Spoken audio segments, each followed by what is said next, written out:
अमिताभ जी, अब तो कांग्रेस पार्टी ने क्लियर कह दिया है कि भाई साहब अगर जो भी आतंकी गतिविधियों में लिप्त हैं उस पर कार्रवाई करें। हम तो कह रहे हैं कार्रवाई करें, लेकिन बीजेपी की जो कर्नाटक स्टेट पॉलिटिक्स है उसको ये सूट नहीं कर रहा है, इसीलिए वो थोड़ा सा इंतजार कर रहे हैं कि इलेक्शन नजदीक आ जाए, तब तक ये बैन का जो है खेल, बस ये बातें चलेंगी, बैन तब तक वो नहीं होगा और पॉलिटिकल है पूरा।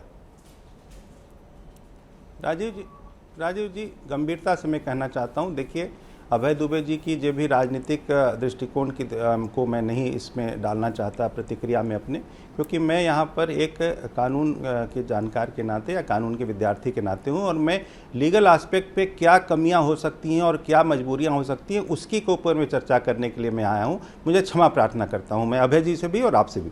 अब मैं मुद्दे पर आता हूँ। देखिए, ये जो एनेक्सर 4 में जो अमेंडमेंट हुआ है यूएपीए में, वो हुआ है, बिल्कुल सही बोल रहे हैं अभय जी, बहुत विद्वान हैं, उन्होंने सही कहा है। लेकिन देखिए, जब मैंने पहले भी कहा सिमी में बैन करने के लिए 4 साल का वक्त लगा, जो माननीय विक्रम सिंह जी ने भी अभी प्रकाश डाला, और बाकी के जितने, इन्होंने ही खुद कहा कि सारे बैन जो है वो लगते हैं फिर हट जाते हैं। देखिए, अधकचरे प्रयास से यहाँ पर जितने भी ऐसे आतंकवादी गतिविधि, खास करके जो इस्लामिक आतंकवाद की गतिविधियों से में लिप्त लोग हैं, उनको वो और ज़्यादा पब्लिसिटी मिलती है और वो 25 और ऑर्गेनाइजेशंस खोल लेते हैं फिर, और उसमें फंड्स भी आते हैं, उसमें उनकी रिक्रूटमेंट भी होती है। ये आतंकवाद को बढ़ाने का एक मॉडल बना देते हैं उसको। और साथ में जो सॉफ्ट ऑन टेरर की वजह से जो ओवरग्राउंड फेसेज ऑफ बीजेपी जो टेररिस्ट हैं, जो ओवरग्राउंड फेसेज ऑफ टेररिज्म का मतलब क्या हुआ कि जो टेररिस्ट एक्टिविटी में सीधा है और जो उनको परोक्ष रूप से मदद करते हैं, प्लस एक स्लीपर सेल है।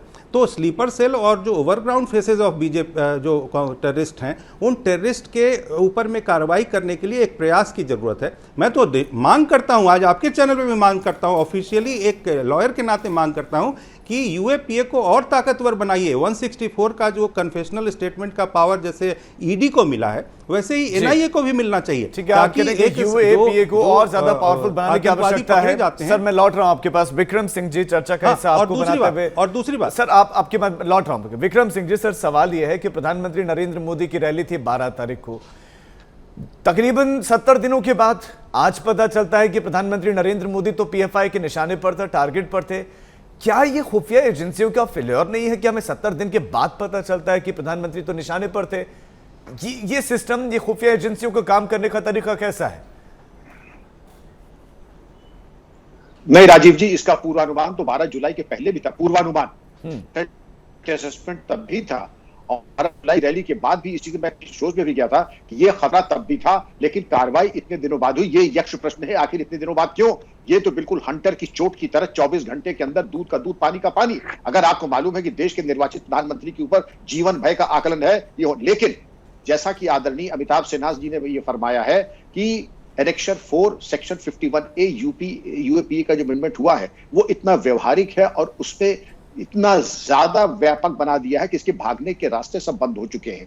जो त्रुटियां सिमी के बैन करने में हुई थी वो अब संभव नहीं है, क्योंकि इस पे एक एक चीज का ये लेखा जोखा होगा। मेरा अमिताभ जी को परामर्श होगा कि अब जब आप बैन करें तो फेशियल रिकग्निशन सॉफ्टवेयर, बायोमेट्रिक्स, आधार और पैन कार्ड आदि सबका समावेश करते हुए व्यक्ति का, जिससे कि अगर वो दूसरा अवतार भी ले, दूसरा जन्म भी ले, तो मालूम पड़ जाए कि इसका नाम ये था, पैन कार्ड नंबर ये था, आधार ये था, बायोमेट्रिक्स नहीं, ये डीएनए प्रोफाइलिंग इस तरीके से हुई है। दोबारा वो अगर अवतरण करता है तो कम से कम अपना रंग नहीं धो पाएगा।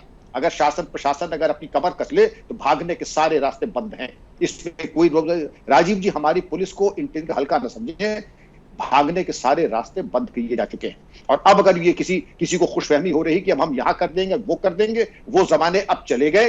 अब इनकी जो मुझे दिखाई पड़ रहा है पाकिस्तान जिंदाबाद और जो 250 करोड़ की उगाही हुई है, अब बाकी जीवन जेल के सलाख के पीछे ही बीतने वाला है। अपनी खैर बनाए, क्योंकि इनसे जो पूछताछ होगी, lie detector test, polygraph test होगा, जो कि मुझे उम्मीद है कि जिस क्षमता के साथ ये छापे पड़े पूरे राष्ट्र में, मैंने अपने जीवन काल में नहीं देखा। और अगर ये पड़े हैं व्यापक पूछताछ में, अगर 1 के 10 नाम आए, 10 के 100 नाम बताए, तो भाई जिन्होंने जो संलिप्त रहे हैं वो अपनी खैर बना लें। 106 गिरफ्तारियां सर अभी तक तो हुई हैं। इस वक्त हमारे साथ बीएम कामले जी भी हैं। बीएम कामले साहब, जो करोड़ों के कैश की, करोड़ों के ट्रांजैक्शन की बात आ रही है, इतने ट्रांजैक्शन का इस्तेमाल कहां हो रहा था? ये पैसा पीएफआई को क्यों चाहिए था? क्या कर रहा था पीएफआई इतने पैसे का? मैं पीएफआई का, आप एसडीपीआई से, मुझे मालूम है, लेकिन जान पहचान तो है। पीएफआई के बारे में जानकारी पूछना गलत बात है। मेरा थोड़ा 2 मिनट जान सुन पहचान लीजिए तो आप। है, बिल्कुल सही राजीव जी। थोड़ा जान थोड़ा पहचान सुन तो लीजिए, है। 2 मिनट सुनते नहीं। देखिए, ये जो सारा मामला हो रहा है, ये 2024 की तैयारी है। 2022 अभी खत्म हो रहा है, 23 एक साल बचा है, और एक साल में भारतीय जनता पार्टी और आरएसएस के पास में ऐसा कोई मुद्दा नहीं है। देश में हर मुद्दे पर वो फेल हो चुके हैं। बेरोजगारी बढ़ चुकी है।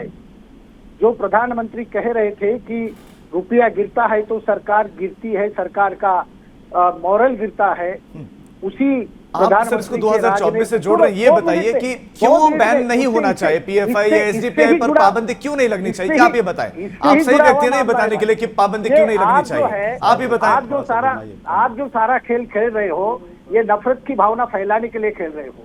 जो सही बात बोल रहा हूँ वो सुन नहीं रहे हो। आप मुझे बताएं ना कि बैन क्यों नहीं लगना चाहिए, की सरकार एसडीपीआई पीएफआई पर बैन क्यों नहीं लगना चाहिए। अगर आप नहीं बताएंगे तो कौन बताएगा। देश की समस्या सारी की सारी भारतीय जनता पार्टी और भारत सरकार जो है उनके हाथों से निकल चुकी है। उनके पास में ऐसा कोई जवाब नहीं। बेरोजगारी के लिए, महंगाई के लिए, प्राइवेटाइजेशन के लिए, भूखमरी के लिए, अनुसूचित जाति पर हो रहे बलात्कार, उनकी बहू बेटियों को जलाने के लिए, और इसीलिए SC ST OBC को हिंदू बनाकर उनने नफरत पैदा करने के लिए एसडीपीआई और पीएफआई क्या कर रहा है, नफरत की बात अब कर रहे हैं, आरोप यही तो लग रहे हैं। सर सुनिए ना, आरोप यही लग रहे हैं कि नफरत कौन फैला रहा है, और नफरत किसके प्रति है, प्रधानमंत्री के प्रति। एक बात कर पूछना चाहता हूँ, क्षमा प्रार्थना करके एक बात पूछना चाहता हूँ। बीएम कामले साहब जवाब नहीं दे रहे। अमिताभ जी जल्दी से आप आइए। मैं बात नहीं कर रहा था, जब आप बोल रहे थे मैं बात नहीं कर रहा था। नहीं तो आप सवाल का जवाब नहीं दे रहे ना, आप महंगाई बेरोजगारी की बात कर रहे हैं, वो अपने आप में गंभीर विषय है, उनको उठाया जा रहा है। आप ये बताएं ना क्यों नहीं बैन लगना चाहिए पीएफआई पर, एसडीपीआई पर। आप पर नफरत फैलाने का आरोप है, देश के प्रधानमंत्री आपके निशाने पर है, आप उसका जवाब नहीं दे रहे हैं।